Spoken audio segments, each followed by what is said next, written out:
Hello to you. Royal officials in Saudi Arabia have announced the death of King Abdullah bin Abdul Aziz.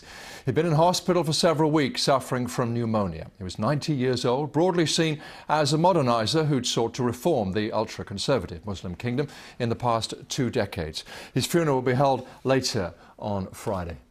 With me now in the studio, Saad Al Dosari from BBC Arabic. Welcome, Saad. First of all, how likely is it, do you think, that the Crown Prince, now King Salman, will continue the reform process, however gradual? He is an elderly man already, and he has a conservative reputation, doesn't he? I don't think that Prince Salman is conservative. I think he's modern and he's reasonable. We shouldn't forget that Prince Salman, who is now king, was before he became briefly Minister of Defense and then Crown Prince, was the governor of Riyadh, which is the main governorate in the kingdom, for half a century.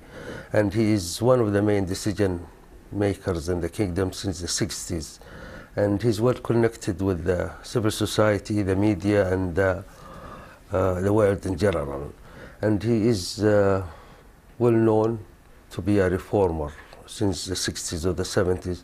As for the age, I don't think it's a disadvantage. In that part of the world, maturity is better when it comes to decision making.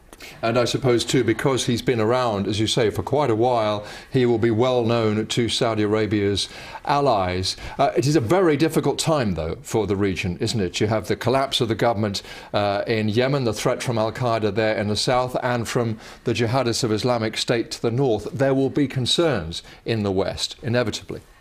Of course, these are the two main challenges which the kingdom faces. I mean, the collapse in the last few days of the Yemeni government and the resignation of the president and the prime minister are very serious developments in that sensitive part of the Arabian Peninsula.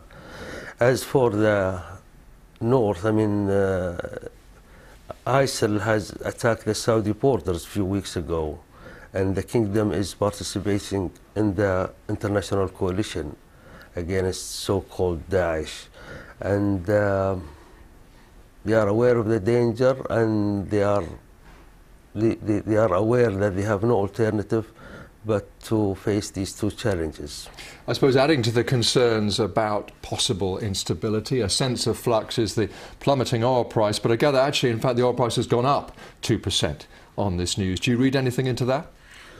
Well, for a long time, the kingdom has maintained the position that the oil prices should be decided by the market, and I think this will continue in the future. And we are expecting a new faces in the new Saudi cabinet, but the decision and the policy of the kingdom will continue for a long time to come. So thanks very much for talking to us. It's very early hours of the morning here in London. Thank you. Now let's